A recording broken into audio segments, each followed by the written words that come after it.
fiction, science fiction, horror, fantasy, crime, LGBT, thriller.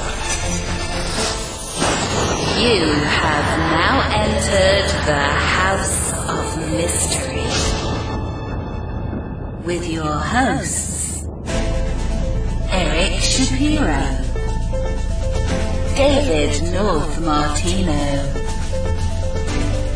John Copenhaver, and Al Warren. Heard on KCAA 106.5 FM Los Angeles, 102.3 FM Riverside, and 105.0 AM Palm Springs. So today we've got a guest returning from one of our shows before, covering the Zodiac. And so we want to welcome Drew Beeson. Thank you for being here. Thank you, guys. Thanks for having me back. So Drew, what's going on? Have you had your Lysol shot yet, or? No, but I have an appointment later this afternoon to get my Lysol on me. Wow. It can never hurt. But if so hopefully I wanted to do this first just in case I had a bad reaction to it. Yeah. I wonder if you spray Lysol on a tanning bed, you'd get UV and Lysol at the same time, and you could kind of. You might be onto something. Yeah. Yeah. There's a new business. It's called the Trump sun tanning. Oh, I'm terrible. So Drew, what's going on with Zodiac? Is there some new events? Of course, Gary Stewart's been on TV, that documentary or series or whatever you want to call it, which for me, I think it made Stewart look kind of sad. To say the least. He did. It made him look desperate. It really did. But at least the show this time included some evidence against, which was pretty solid. Obviously he talked about the Mikado and how his father would have been exposed to that over in Japan, and it was banned over there, of course, because it was seen as crude satire to them. So that couldn't have happened. I mean, just little things like that. It's easy to pick apart Earl Van Best Jr. It just is. Yeah, he doesn't really have much at all going for him. That's really too bad too. I mean, because if how I came out of, I've interviewed him before, and how I came out of it was. Actually, after this show, I've seen these 4 parts or whatever it was. I kind of felt sorry for him. He seems so broken apart about his father and the disconnect and all that. He feels, I think that's genuine emotion. I'm not thinking that it's put on. I think he's really. The rest is a put on, though. Well, I mean, I think it's probably a grab for control. Like it's like the people running out and buying toilet paper when the virus started, right? It was just this, we had to control. Analogy. Yeah, well, we have to control something in our life because we feel so lost, and if you feel that way, we do things. People do things with their weight or food or alcohol, and I think this was another one. I think that's just his. He wants it to be that, what he says. It's so badly that he will do anything, believe anything. Like he's just so obsessed with it, and it's really about, his disconnect with his father. It's kind of sad in a way. Yeah, it is kind of sad. I mean, I know the book was actually an interesting read that people liked. I mean, even if they didn't believe, the Earl Van Best Jr. was the Zodiac, they kind of liked his whole story about, finding his real father and, there's different things about him and, finding his real mother. And, I think the readers, I think, did kind of like that. But it's, for somebody that's looking for the true Zodiac Killer, I think they were pretty heavily led astray there. Well, I remember when I went to go see the movie Zodiac in 2007. And afterwards, I remember we were standing by the door and someone came out and they said, that movie was pretty good until that cartoonist showed up. And that's Robert Graysmith. And, of course, exactly. The book, Gary Stewart's book, is an interesting read until that Zodiac stuff shows up. It would be a good book without that, and I think it would be a very compelling story. But I think that kind of symbolizes what's wrong with Gary Stewart's whole story, is the way that he sort of veers off on this tangent with his father and just goes off the deep end with it, and that's disturbing. The one thing that I liked about the show was that instead of instead of doing it like we're going to attack him from the very beginning or discredit him from the very beginning, they let him tell his story. And then they just had people come on and tell the facts. And I think that is the one thing that documentary should be commended for. I was in it in part 3, and I said, there's nothing to this, and it was great that the 4th episode backed that up. Yeah, it was good that they did that. They did an excellent job. It's really well produced. Yeah. Yeah, that's kind of how a lot of documentaries should sort of, I think, run, right? You should show as many points of view and aspects, but for me, it was a bit long. They drug it out too long. I mean, and they were all consecutive too, I think, right? I mean, I remember they were kind of back to back instead of 1 hour one night. Which was good, because after episode 2, I started to get a little worried that it was going to, those of us who do these shows, we often don't know how they're going to turn out. And we were told, no, we're going to be critical of this. And so I was very refreshed and pleased to see that it took that turn, because unfortunately, Gary Stewart's theory has a lot of prevalence. A lot of people believe it. And I was shocked to see after the show aired on Facebook, on his Facebook page, some of his friends congratulating him for solving the case. And I looked, and they said they watched the show. So I was like, what are you talking about? Yeah, the scar was wrong. The scar was wrong, and then he's watching TV to look for the genetic codes from that other show that was on TV. I mean, that was sad. I mean, that was desperate. Very revealing. I mean, looking at the blurred out screen on a TV show to look for the genetic codes. That's a new one. Well, it kind of shows the desperation, and that's kind of what I mean. I feel sorry for him because, like I said, I don't think it's fake. I think his emotions and all that with it is pretty real. And I believe that too. I think he does have some real hang-ups with maybe his childhood and what finding out about his father. Well, I wouldn't want to find out that my father was the Zodiac. I mean, it's like an inside joke around Zodiac people. Like, oh, I'm sure your dad was the Zodiac. Your dad was D.B. Cooper, right? No. You know what it reminded me of? It's always someone's father. Yeah. I don't know if you guys have ever seen Annie Hall, Woody Allen's movie Annie Hall, but there's a great scene in it where they're standing in line at the movie, and this guy starts going off about Marshall McLuhan and the media expert, and he starts saying all these things, and Woody Allen walks off camera and comes back with Marshall McLuhan, and Marshall McLuhan says, "You know nothing of my work." And that's what that whole show was kind of like. It was like, here's 3 hours of you telling your story, and then here's people going, you know nothing of what you're talking about. Yeah, it's crazy. Yeah, it's kind of, but I don't think it's going to end anytime too soon. I think Steve Hodell's been doing really well with his series on the Zodiac, and I think we're sort of stuck with that kind of logic right now. The daddy did it syndrome. Yeah. Well, people buy into it because I know, like I said, when I was out and about before the virus, and Paramount did that other series, remember, with the John Cameron. Oh God, yeah.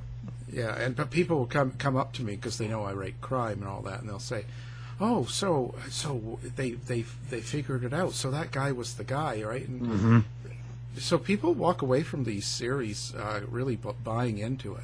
It's not. No, they do. The same thing happened in the D.B. Cooper case when a guy put out a really well produced show called the Last Master Outlaw about a guy named Robert Rackstraw being D.B. Cooper. So when you ask the layman, hey, the whole topic of D.B. Cooper comes up and said, "Oh, didn't they solve that? Was that guy Rackstraw, Rackstein, or whatever?" They just see a good show and they remember it on TV and they're like, "Wasn't that solved?" And they see the media blitz and everything. It's like the people with the money and the TV control the narrative to the person that's not really into the case that knows it that well. So it's a really similar thing that happened there too. Yeah, but we have to start taking responsibility instead of always blaming what they see, because it's like the Trump narrative again. Maybe we should inject and clean it from the inside.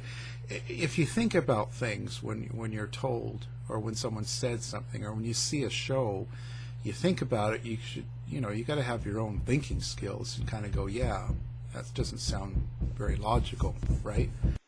Exactly. Yeah, that's true. Just vet it out. Critical. Just use critical thinking. So, what do you think is new, Drew, as far as Zodiac, or what do you think that has come up lately that you want to talk about? Well, actually, in the time since we did the last show, I was doing my research. I'm working on a book about D.B. Cooper. It's getting close to being completed. So I got a new newspaper online subscription where you can go online and read various old newspapers. And a new one that I started was so much better than the other one. But I started looking, just taking a break from Cooper stuff. Started digging around on some Zodiac things. And of course, my book's finished and everything, but I said, no, let me see what else I can find. And I saw a wedding engagement announcement in the Pomona newspaper for Don Cheney.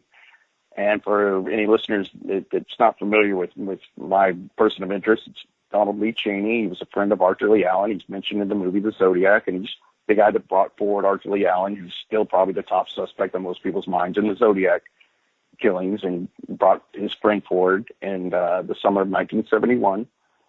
And he's my suspect, and I wrote a book on him called Sighting In on the Zodiac Killer.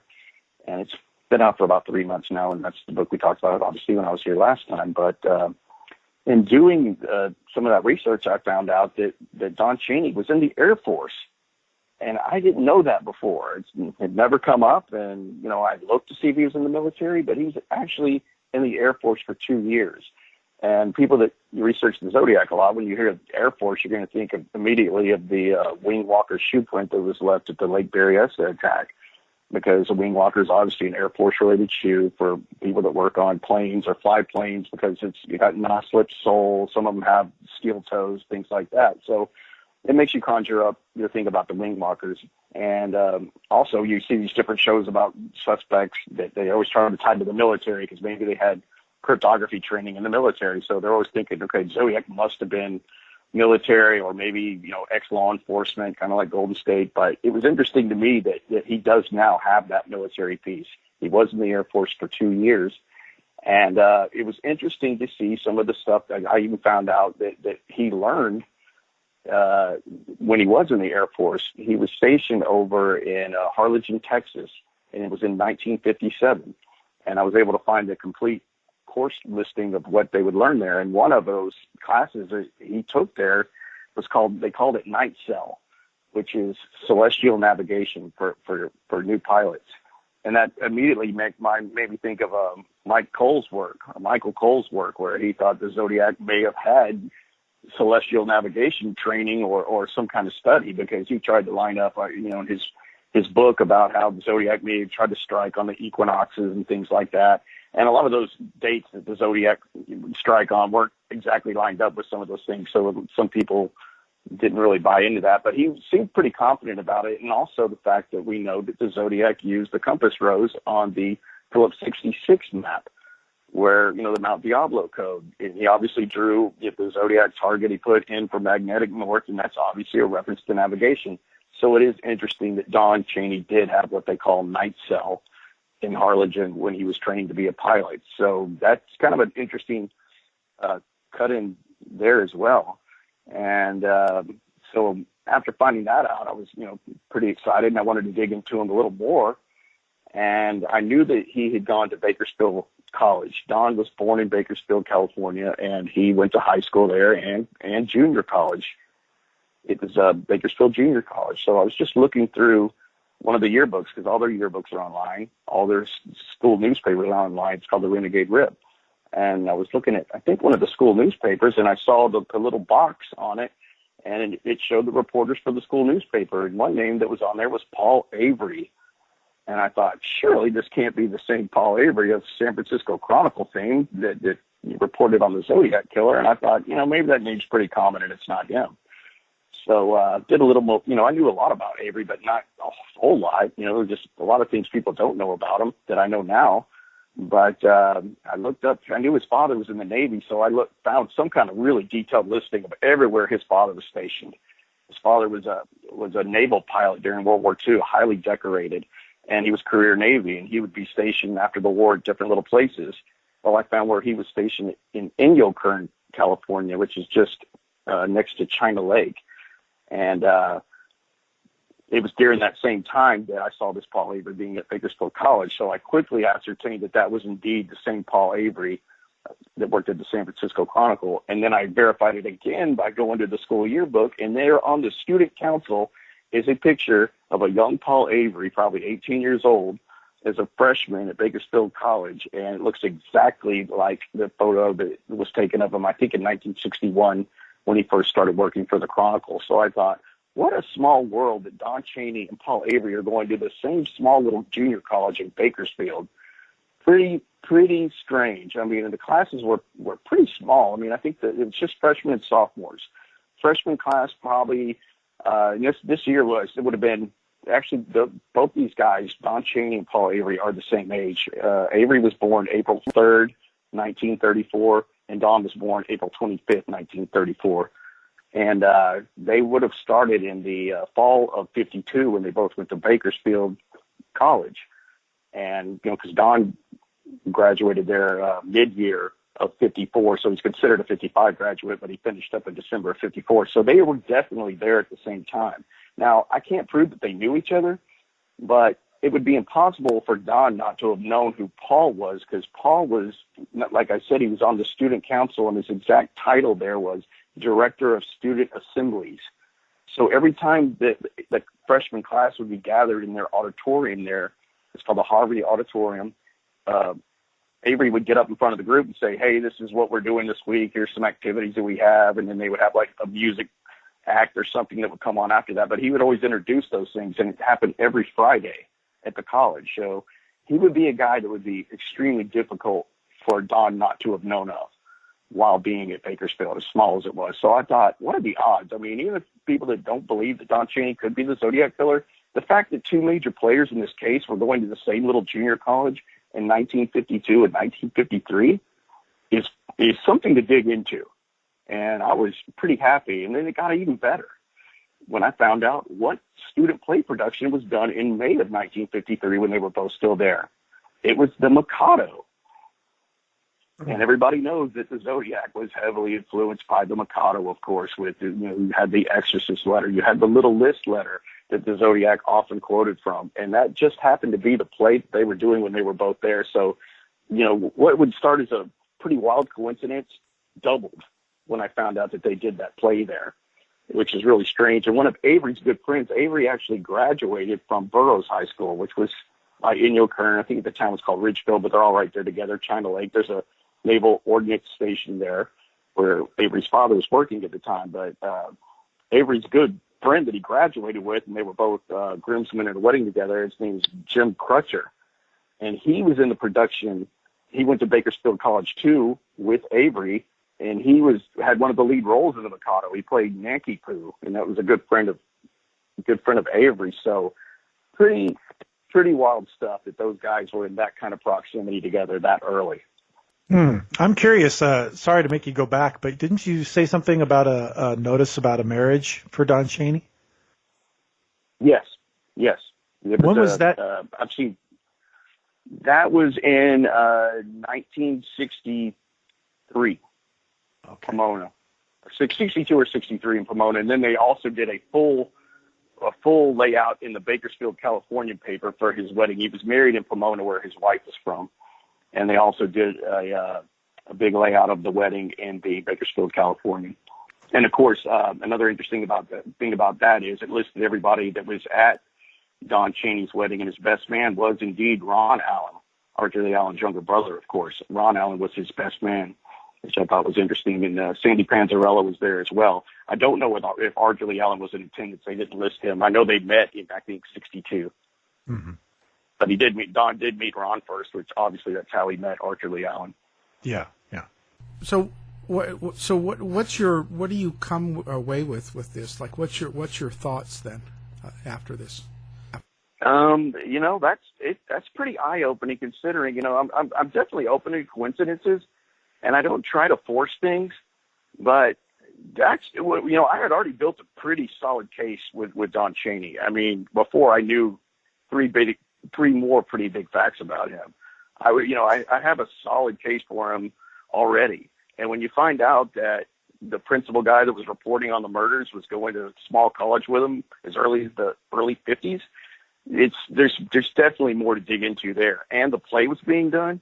Now, I don't know everybody that was in the play, but, and, I don't know if Don had anything to do with it or not, but there's definitely some very close connections there, such as Don's sister, who was 2 years older. Her name was Patricia Cheney. She got married to a guy named Smith. She went to Bakersfield High School and then went into Bakersfield College as well. But at Bakersfield High, she made all the costumes. She sewed them all for every play production when she was at Bakersfield High School, which is interesting because I think that's where Don learned to sew. When we talk about Berryessa and the outfit, like, Brian Hartnell said, he said it wasn't just, that Zodiac symbol wasn't just painted on, it was done with care. Don could sew.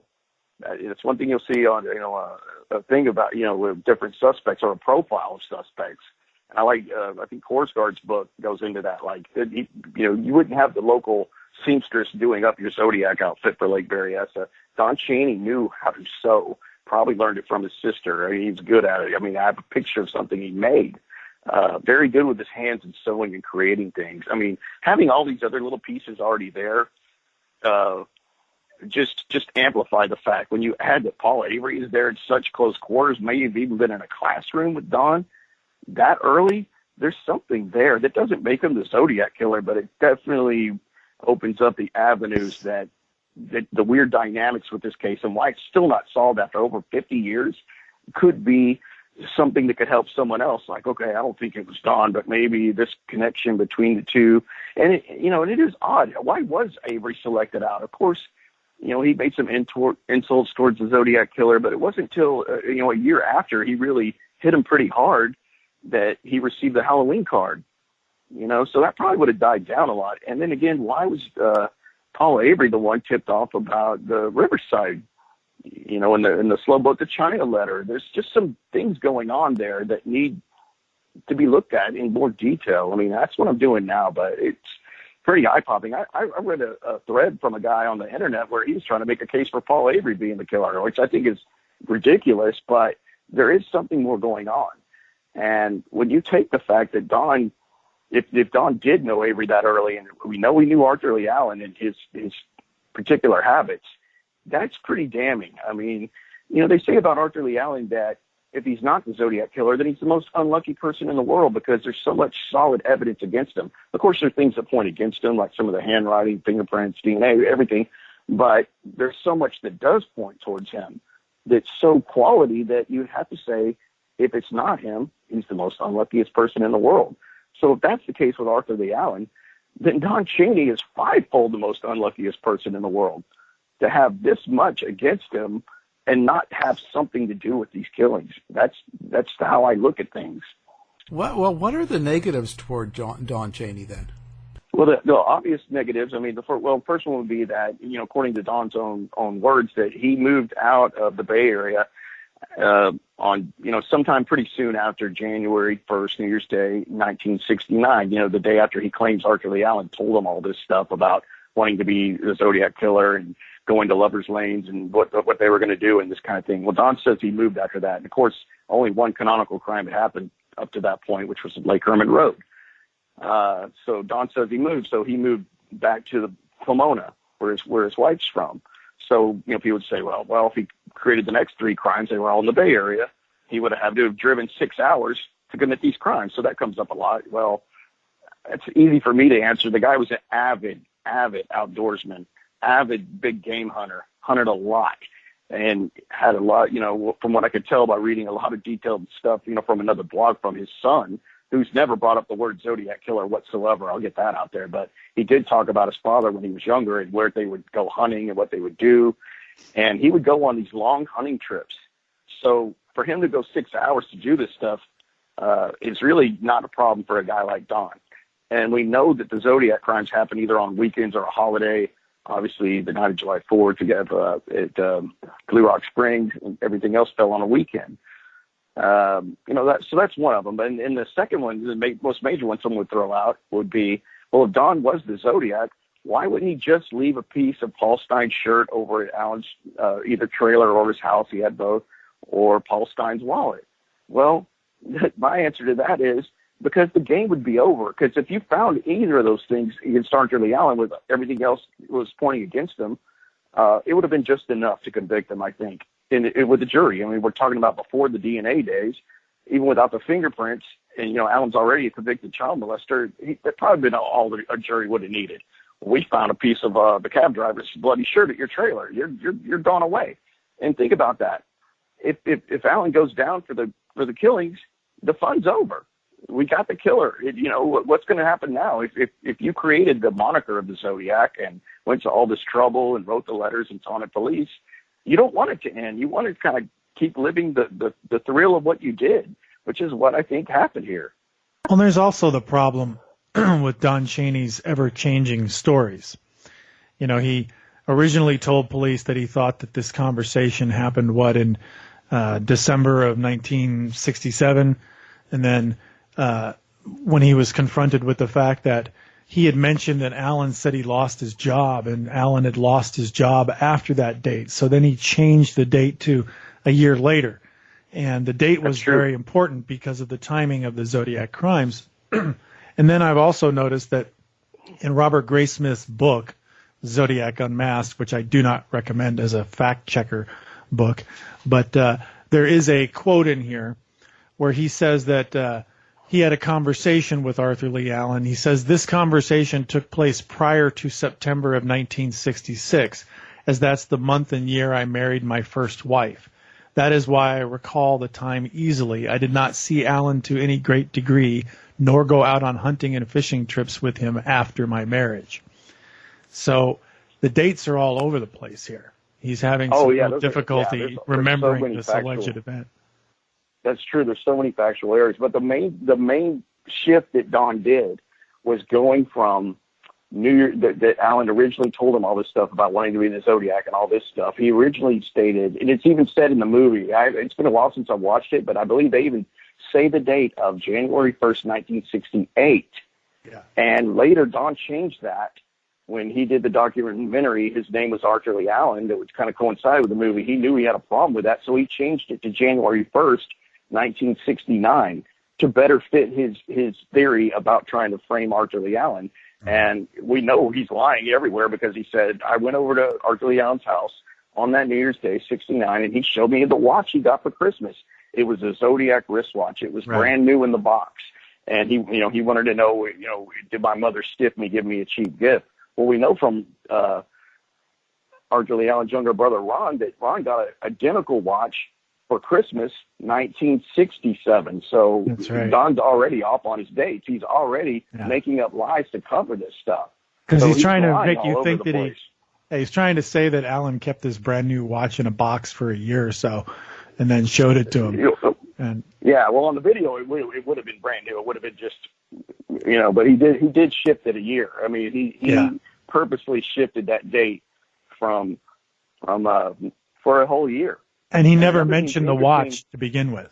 He never mentioned that watch when he was talking to police. He didn't bring it up until years later after it was in a book. Years later. And we know Arthur Lee Allen never seemed to fear when he was being questioned by police. He never seemed to fear getting caught for these crimes or even falsely accused. He would wear the watch when he was being interrogated by the police. When the police finally did a search warrant on the Fresno Street house, they found guns, which he wasn't supposed to be in possession of because he was a felon. And to this day, they don't know why they didn't at least, confiscate. I don't even believe they confiscated them. They basically just said, well, there's some weird stuff here, but there's nothing tying them to these murders exactly. Mm-hmm. And more importantly is, why was Arthur Lee Allen questioned so soon after the Lake Berryessa attack? Who tipped off the police to go look at this guy just because he was strange? I mean, the Vallejo general area probably had plenty of creepy guys around Arthur Lee Allen's age. Who tipped off the police to go talk to him 2 weeks or so after Lake Berryessa, where they questioned Allen and he said, well, I was going to go to Lake Berryessa that day, but I went up the coast instead. It was like he was waiting for it. Like someone tipped him off. And not only was he waiting for it, but he knew they didn't have anything on him. It's a good thing to really ponder. Why was Arthur Lee Allen questioned so early on after Lake Berryessa? Just being, fired from Valley Springs for, some inappropriate touching at this point was not enough to put you on the radar for stabbing two people in the back. So that someone tipped him off. And it seemed like Allen had some knowledge of it, not to be worried. Well, and that brings up the real issue, which is why would Don Cheney do this to Arthur Lee Allen? But you know what I truly believe, and I believe it more even now? I think that they probably had some kind of agreement. I think that Arthur Lee Allen was down on his luck. He got fired from Valley Springs, a job he really liked. And they talked about it one day, maybe, about writing a book. There's some little hints of truth in there for what Don says, because he's trying to throw people off.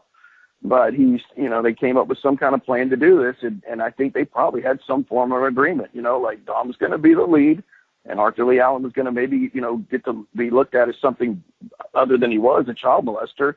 And he was a patsy to maybe Don committing the lead parts of the crime, where Arthur Lee Allen was just going to stand by and get some credit for it, but they had maybe some dirt on each other. I don't know. I'm truly believing now Arthur Lee Allen had some culpability in it.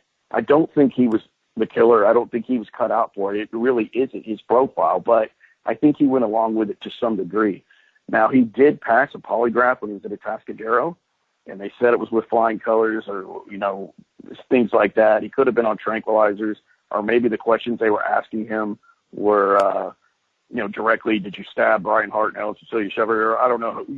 We don't know, but he apparently did pass that. And we know Don's issues with polygraphs already. I'm going to bring that up. There's definitely a dynamic going between the two there that can't be denied. I mean, just the fact to me that how does Christmas with two S's wind up in the Zodiac letters when everyone knew Arthur Lee Allen knew he misspelled words for comedic effect? But the Zodiac seems to know this and wants to put them in there. Trigger mech, the phrase trigger mech. How many people use it? I've never known anyone say the word trigger mech for trigger mechanism. And Karen Allen, his sister-in-law, swore up and down that he used that phrase. And another thing that I think back on is Phil Tucker and Phil Tucker's wife with the story. I know this is really hardcore Zodiac stuff for people there, but they recalled seeing a letter with cipher symbols on it in Arthur Lee Allen's room in his basement. He took out a metal box and they saw papers, and this was before, I can't remember. I think it was before any of the real Zodiac letters were published. But no, actually, it was after. They saw these. Actually, it was okay. Yeah, it was like 16 maybe months he was later. trying to emulate it, but they did swear up and down that they had those, or she saw them. So I'm thinking maybe they played along, but there's just a lot against Arthur Lee Allen that people never can seem to explain away, and Don is the only way to do that. It's the only way that I can see. Or, maybe Phil Tucker had more involved, which is odd. I do remember them asking Don Cheney if he ever knew Phil Tucker, and he said no. I mean, I guess that's possible, but, I don't know that Phil Tucker, I've never really taken a deep dive into him, but, he's another guy that was around. Well, and there's also the theory that Don Cheney may have done this to Allen without Allen's knowledge because Arthur Lee Allen supposedly tried to molest one of Cheney's children. And that's been brought up as a possible motive for him wanting to frame Allen for these crimes. Or at the very least, if Cheney wasn't involved in the actual crimes, that he was trying to implicate Allen and hopefully get Allen in trouble. If you go by that alternative theory about his motives, a lot of what he says and does makes sense. And I always thought it was interesting that, in the police report, it says that when the police confronted Ron and Karen Allen about this, they were surprised that Allen could be considered a suspect. And then when they were told that this accusation was coming from Don Cheney, they said, well, yes, we find him to be a credible person. In the movie, when you see this scene unfold, they say, oh, yeah, Don Cheney probably told the truth.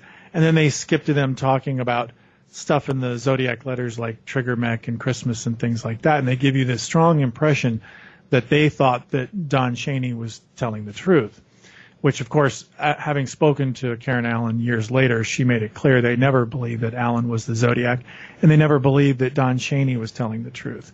They thought, once they heard what Cheney was saying and more of it started coming out, they were very critical of him, largely because they knew of this complaint about the alleged molestation. But in reality, in the police report, it says that they asked about Don Cheney, and Ron and Karen Allen said, oh, yes, he's a credible person. And then the very next thing they said was, oh, and you should know that he accused my brother of trying to molest one of his kids. And they always thought that that was a strong motive for Cheney to make up these stories. So if we look at that alternative theory where maybe Cheney wasn't actually involved in the crimes himself, or if he was involved in the crimes and and Allen wasn't aware of all this, that this may have been a primary motivating factor for him to get revenge against Arthur Lee Allen. So what do you think about that possibility? Well, yeah, we talked about that on the first show, but people that might have missed that one, here's my thoughts on that. First of all, that incident with Cheney's daughter was sometime around, I think it was 67 or so. And this is absolute fact. Don Cheney, by his own admission, stayed friends with Arthur Lee Allen after that incident. Yes. He said it was somewhere between, I think, a year to a year and a half. Stayed friends with him. That's a fact. Why would you say, if you were so upset about him doing that, if you were going to frame him for being a notorious serial killer, why could you even stomach being around him for another, even let's just say 6 months? Yeah. First thing that makes no sense. And then recall, he doesn't come forward to law enforcement until the summer of 1971 from an incident that happened in 1967. Mm-hmm. That's a stretch. And he carries this narrative going long after Arthur Lee Allen's buried in the ground. He keeps the whole train going. Why is that? Just so Don can go get a free meal? No, because Don's living in the glory of what he created. I truly believe it. Touching his, some man friend touching his daughter's behind, which is the incident. It wasn't just full blown, what you think of molestation. He touched her behind is literally how he even tells that story. You're going to frame him for being a serial killer for that? Years after the fact, it just doesn't wash. Well, and Ron and Karen Allen both were clear when they said that Cheney had confronted them about this and that he was very upset. So we don't really have any clear evidence that he did have any contact with Allen after that, other than his story that Allen confessed to him and told him all this stuff. So it's also possible that conversation never happened. Absolutely. That if it did happen, it didn't happen when he said it did, and it didn't happen the way he said it did. I go back and forth on whether or not I think Don Cheney has any actual culpability in the crimes, but I definitely believe that for whatever reason, whatever the actual motive was, whether it was motivated solely by this, alleged molestation attempt or other things, that for some reason Don Cheney invented a lot of this stuff, and unfortunately it's taken on a life of its own as gospel truth. You'll often hear people say, well, Allen confessed to Don Cheney before the Zodiac crime, so he must be the Zodiac.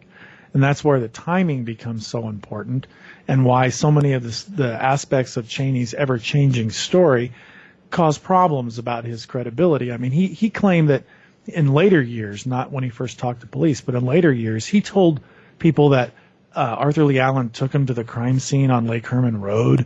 He never mentioned these things before. He started embellishing his story with details that appeared in the media and in the book Zodiac. So it's very difficult to discern what Don Cheney said that was true. But at the end of the day, I don't trust him at all. Oh, he has no credibility. But one thing that I know by digging into him as much as I have, he is a highly intelligent person. He would always try to tell you how smart Arthur Lee Allen was. But I can tell you, Don was a smart guy. He was on the honor roll constantly at Bakersfield High School. He went to Cal Poly Pomona, which is no slouch, to be a mechanical engineer. Well, when people talk about a suspect, like I'll just throw one out, Donald Lee Booyock, who got out of prison. I think he had like an 8th grade education or something like that. This guy's not going to be talking about radians and inches along the radians or doing ciphers or even substitutional ciphers. This killer, whoever anyone thinks Zodiac is, has some form of propensity towards mathematics, and to some degree. Don had that in spades. He was a pipe stress analyst.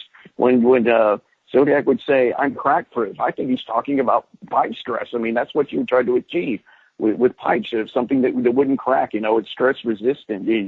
Everything just lines up with what Don already knows, not just because he's in the Air Force, but also that he was an avid big game hunter. I don't know of any other Zodiac suspect. Of course, there's always the one that we don't know of that, wherever he may be, but the ones that we do know about, I don't know of one of them that actually went out in the woods and hunted for days.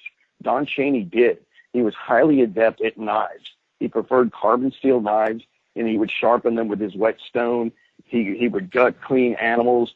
He would, obviously, the title of my book, Sighting In, that's what he called hunting. He had no qualms about killing larger animals. Maybe that desensitized them. But when you think about Lake Berryessa, and that's always the crime I like to focus on, and what I built it around was it takes, just if you just want to kill someone with a gun at a far distance or even close up, it's so much cleaner than having two people lay on their stomachs or hogtied like Brian and Cecilia were and stab them with a blade that long. That's somebody that has done this before, either to a human or animal, that has no qualms about it. Don knew knives very well, and he knew how to make leather sheaths for knives. When you have little pieces like that I know for fact and have photos of it, he becomes a huge suspect, even bigger than Arthur Lee Allen, because everything that Allen did, Cheney knew of. Misspelling words, trigger mech, how would he get those things in there?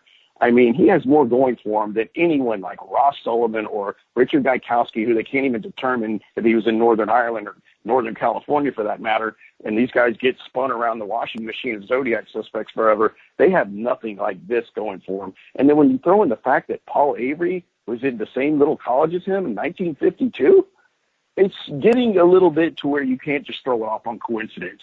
And it just happened that the Mikado was done in May of 53 at the same little college. It's starting to take shape in my mind. That's just how I work. I believe in Occam's razor. The most simplest solution has got to be there somewhere with this stuff. There will be anomalies in this case. It's big. It's been kicked around for over 50 years, but the way I see things there, it's damning against Don Cheney, in my opinion. Well, let me ask you a question then. It seems to me that if you believe that Don Cheney was the Zodiac, then you have to start asking the questions, did he commit these crimes just to get back at Allen?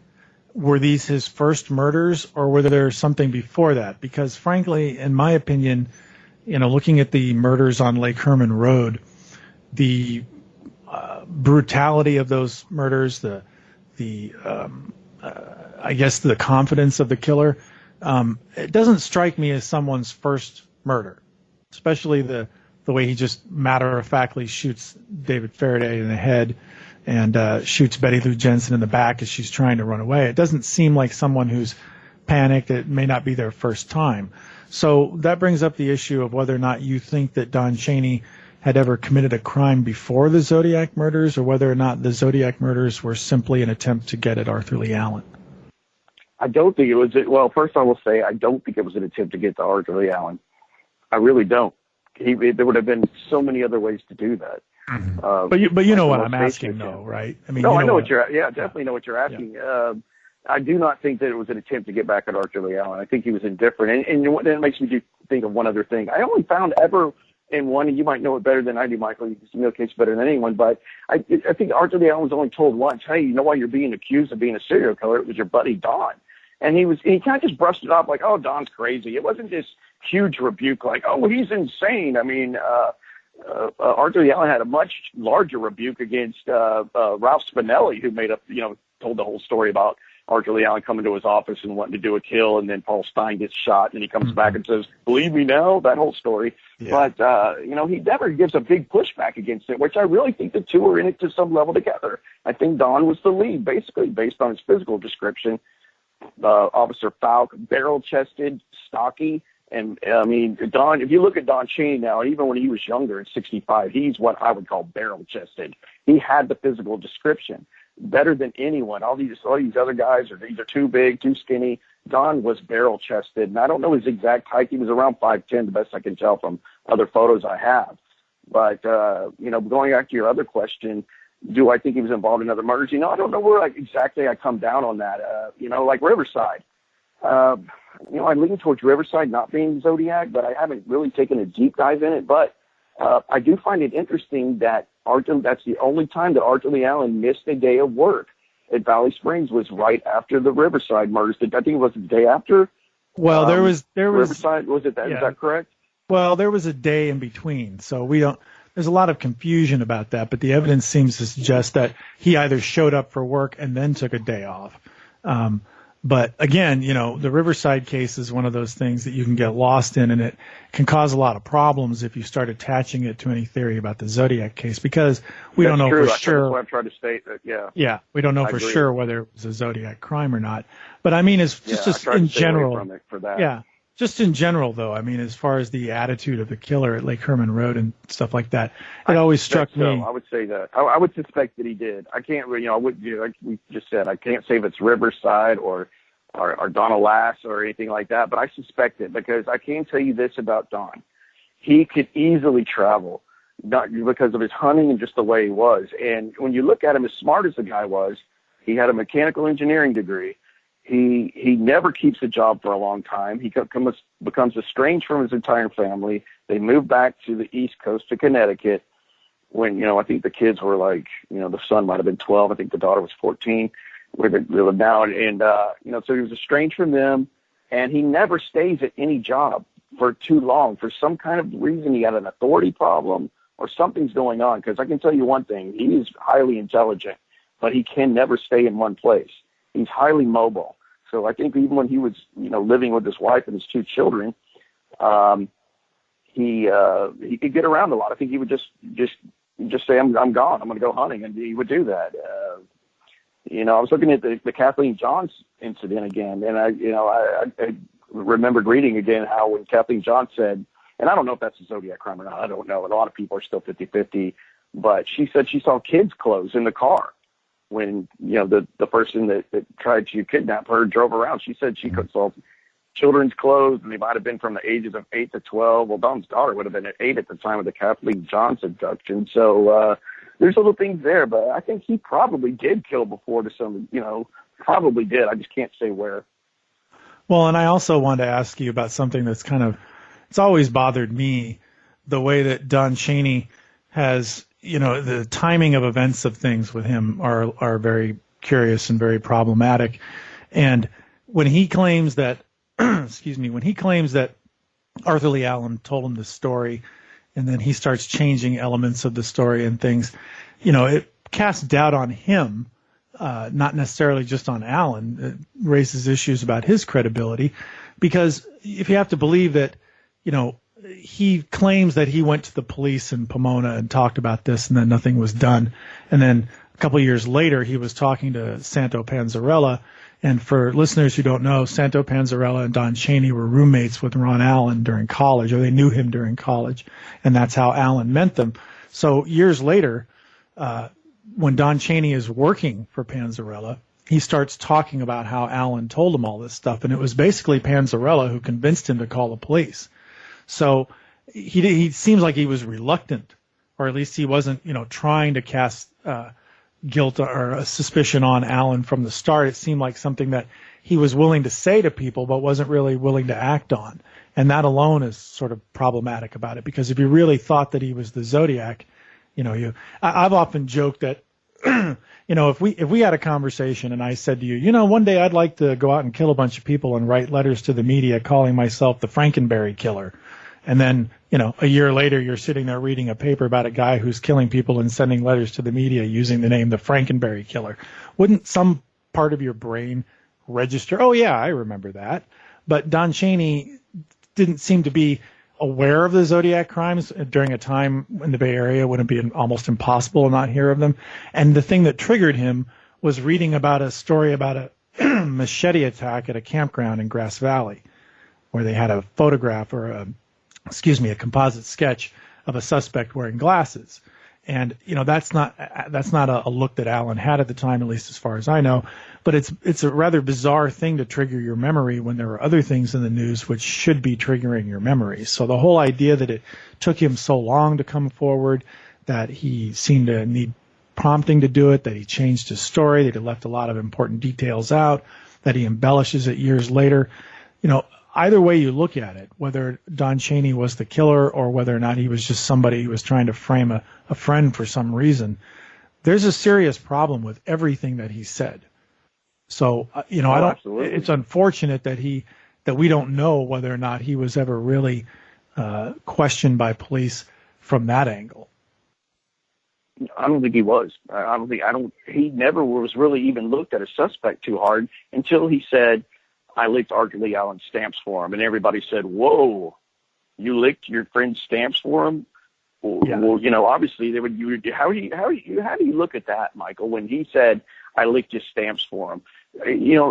how could that be anything but I'm worried about my DNA showing up? I've looked at that a million ways. How could that be anything different? Because if he's just trying to keep Arthur Lee Allen in play for the fun of it or revenge over the molestation, why would he would just say, why, the neighborhood kids licked it, or he just used a water bottle, anything moist will adhere a stamp to a letter. Why did Don specifically say, I licked his stamps for him? Yeah. There is no other way I can think of in a million years why you would say that unless you were definitely worried your DNA was going to show up on those letters. Well, I guess we'll never know. Think of one. We'll never know because the DNA in this case, I mean, I know people throw around, well, Don was tested and it was negative, just like Arthur Lee Allen. We know they tested, I don't know why they ever tested the DNA from Arthur Lee Allen's brain, but that's what I've been told. But, and it was according, Tom Boyd's information that the DNA on the letter that they had, the Stein letter came from the outside of the stamp. But the DNA is really just a red herring now in the Zodiac case. I don't think we're going to get this Golden State Killer, suspect out of the blue from the DNA. I mean, it would be great if we did. I'd love that more than anything. And I'm glad they got the Golden State. That guy was particularly nasty and cruel, but I just don't see that happening here. But I'd be as happy as anybody. Even if it's not Don, somebody we've never heard of, like, D'Angelo in the Golden State, I would be happy as anybody to have this thing solved. Yeah. I know a lot of people enjoy keeping, but that would be great. I just don't think we're going to get that here. So my opinion is, why not try? Don't try to fit the square hole in the round peg or whatever, or the round peg in the square hole, but, take some leaps and try to get new information like this. When you find things, definitely at least get them out there. But, that's just kind of where I'm at. It's just, the way I look at things, I don't see anyone coming close to a better suspect than Don. I don't. And I've studied all of them in depth. You name it. It's not like I just picked one and ran with it. I've looked into all of them. Yeah, but the ultimate question would be, could Don Cheney be Gary Stewart's father? He could be. He could be. Gary's kind of thin, though. Yeah, and would Gary Stewart lick his stamp? He might. Gary might. That's all that matters. But Gary knows the DNA profile. Well, give me stamps or give me, wow, that's quite a lot to think about. So we are going to wrap it up as the hour comes close. Again, so where do we have a website for you? No, I'm Drew? still working on it, but I do have a YouTube channel. So if you go to YouTube and type in "Sighting In on the Zodiac Killer," you'll find all my videos. And I even have one that's an analysis of his name was Arthur Lee Allen, which will really go into a lot of stuff we were just talking about, and some of the mistruths that Don told. I kind of highlight, and actually all the videos, you'll find a lot of them on there, and of course some of the D.B. Cooper stuff as well. So when that gets done, I'd love to come back on and talk about D.B. Cooper. And I can assure you, D.B. Cooper and the Zodiac Killer are not the same person. I'm confident in that. Well, then, what's the point? Where's the fun in they're that? not the same. It's no fun anymore. It's Ted Cruz. It's probably... Yeah, no, don't say that on this show. I get in trouble all the time. It's just like, oh, he's giving me a bad time. Not to say that joke anymore. Yeah.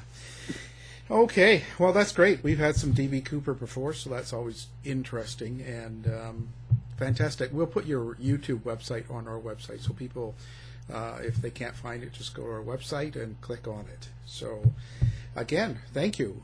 We've had Drew Beeson and, of course, Michael Butterfield. To find out more about our show, guests, or to listen to past shows from our archive, please go to www.houseofmysteryradio.com.